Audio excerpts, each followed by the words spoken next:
memang anak-anak muda ini cukup kreatif, ya. Jadilah pameran kreativitas sebetulnya yang ini saya hari ini bisa berkeliling ya di ruang pamer Doodle Fest ya, Mbak Ayu ya.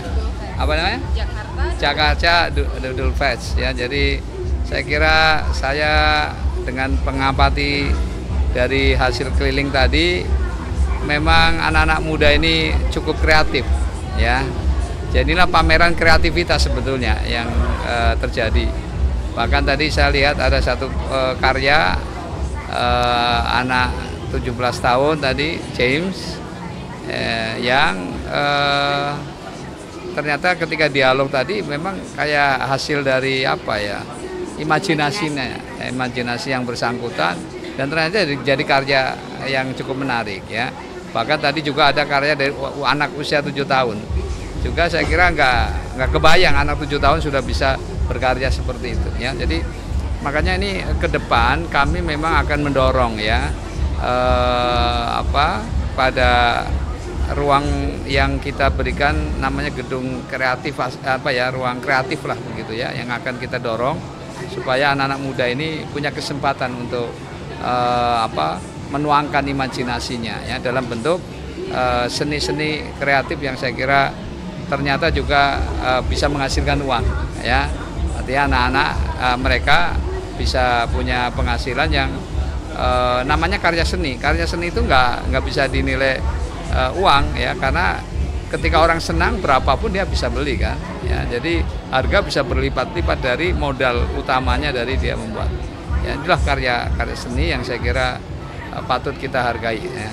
Dan ini kan kalau lihat tadi mau itu lukisan terus barang-barang yang dibikin ini kan nggak kalah lah bagusnya dengan yang dijual di luar negeri. Ada nggak di program kerjanya Pak Suswono dan juga Kang Emil yang kira-kira bisa mendorong supaya karya-karya ini juga bisa go internasional atau bisa laku di pasaran? Ya itulah nanti jadi peran pemerintah daerah itu memberikan semacam media untuk mereka menuangkan kreativitasnya dalam bentuk pameran-pameran itu ya.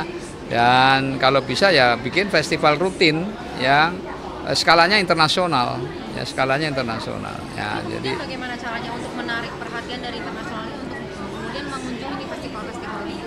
Ya pertama tentu kita berikan kesempatan anak-anak ini juga mereka pameran di luar negeri ya, supaya karya-karya Indonesia ini dikenal dulu ya. Jadi kalau mereka sudah ikut pameran di berbagai negara dan dia mengenal tentang produk-produk yang dihasilkan oleh seniman-seniman Indonesia, nah kemudian saya yakin ketika kemudian kita bisa membuka pameran di Indonesia, mereka akan tertarik ya.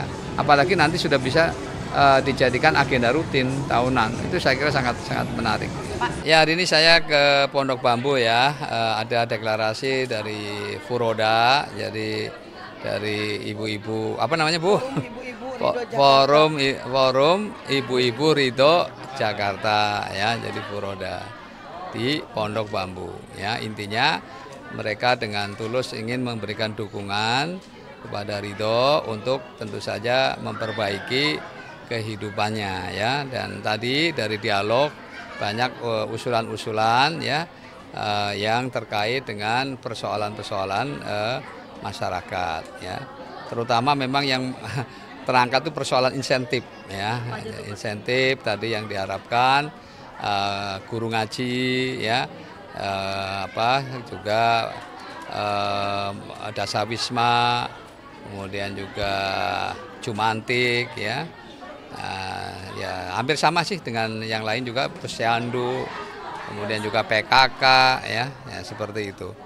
Dan dengan program-programnya Ridho, mereka kelihatannya sangat antusias ya, seperti sembako murah ya, pendidikan gratis, kemudian juga persoalan transportasi dan sebagainya yang akan diberikan, termasuk juga untuk membantu lansia yang tidak perlu ke puskesmas ataupun ke rumah sakit, karena nanti dokternya yang datang ke rumah ya. Terutama adalah para lansia yang memang sudah kerepotan kalau harus ke puskesmas maupun ke rumah sakit ya, itu sih yang menonjol tadi. Terus tanggapannya katanya dari Kim tidak kompak mendukung Ridho, dan juga ada dari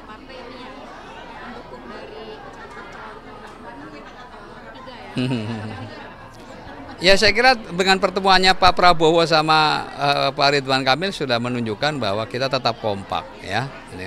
Dan pada dasarnya kan sudah dinyatakan oleh partainya masing-masing ya. Mereka kan ada mekanismenya. Jadi nanti tunggu saja mekanisme dari masing-masing. Sejauh ini yang jelas dengan pertemuan Pak Prabowo sama Pak Ridwan Kamil saya kira sudah menjawablah itu bahwa Kim Plus itu tetap kompak. Pak, berarti semalam pertemuan dengan Pak Prabowo dengan Pak RK itu soal pilkada atau gimana? Ya kan namanya politik kan pertemuan aja sudah jadi isyarat lah, nggak perlu diterjemahkan. Ya orang sudah bisa membaca, sudah bisa mengartikan dan juga bisa mengartikulasikan ya tentang pertemuan tersebut.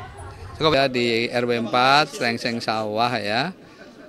Di mana saat ini sedang dilakukan pelatihan untuk urban farming ya, dan kebetulan di Srengseng Sawah ini relatif di beberapa rumah masih ada pekarangan yang relatif agak luas ya, bukan berarti luas banget ya, agak luas yang itu kebetulan belum dibangun, dan saya kira secara keseluruhan di Jakarta masih banyak lahan-lahan telantar yang belum dimanfaatkan. Nah ini sekarang ini kita mulai uji coba pelatihan di Srengseng Sawah ini RW 4 untuk menanam cabai dan terong ya. Nah sebetulnya program ini sebetulnya pernah kita galakan waktu zaman saya menteri, yaitu KRPL namanya, Kawasan Rumah Pangan Lestari.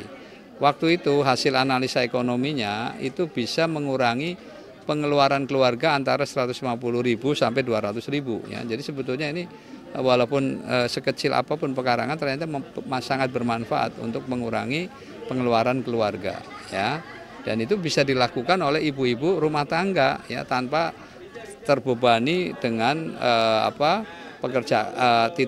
istilahnya terbebani dengan tugas menyiram itu ya, karena sederhana cuma cukup menyiram pagi dan sore saja, artinya tidak mengganggu lah pekerjaan rumah tangga ya sebetulnya. Cuma kebanyakan ibu-ibu itu nggak disiplin saja ya, sehingga akhirnya kekeringan ya, akhirnya kena penyakit ya seperti itu. Nah jadi kita akan mulai lagi ya, karena program Bligdo salah satunya adalah bagaimana meningkatkan kesejahteraan dari masyarakat atau warga Jakarta ya. Nah maka kita akan galakan lagi urban farming di Jakarta insya Allah. Berarti program KRPL ini akan kembali dicetuskan begitu. Kemudian ini akan di daerah mana aja Pak? Ya prinsipnya pada seluruh warga, bahkan nanti kita himbau kalau dimungkinkan seperti yang dilakukan di kantor DPD PKS Jakarta Selatan. Ya kantor itu atasnya rooftop ya, dibikin di dak ya, dan di sana dia bikin urban farming di atas dak itu ya. Dan hasilnya kemarin saya sempat panen terong yang cukup bagus, juga lidah buaya ya. Nah di sini sebetulnya juga sudah ada ibu-ibu yang inisiatif ya, seperti ini minuman ini adalah minuman hasil dari ibu-ibu sendiri di sini ya, artinya banyak kreativitas yang sebetulnya bisa dilakukan oleh masyarakat ya. Jadi maka kami dorong ya supaya mereka bisa meningkatkan kapasitasnya dengan pelatihan-pelatihan itu ya. Bahkan nanti ada sekolah ibu-ibu ya, untuk sekolah ibu-ibu untuk meningkatkan kapasitasnya, kecenderungannya mau apa, ikut pelatihannya seperti apa, nanti kita menyediakan sarana-sarana itu ya seperti itu. Terus diterapkan Pak nanti Pak di seluruh. Ya insya Allah kita akan terapkan, misalnya malah kita akan ya menemui lahan-lahan yang telantar yang luas itu, pemiliknya siapa, kemudian kapan mau dibangun.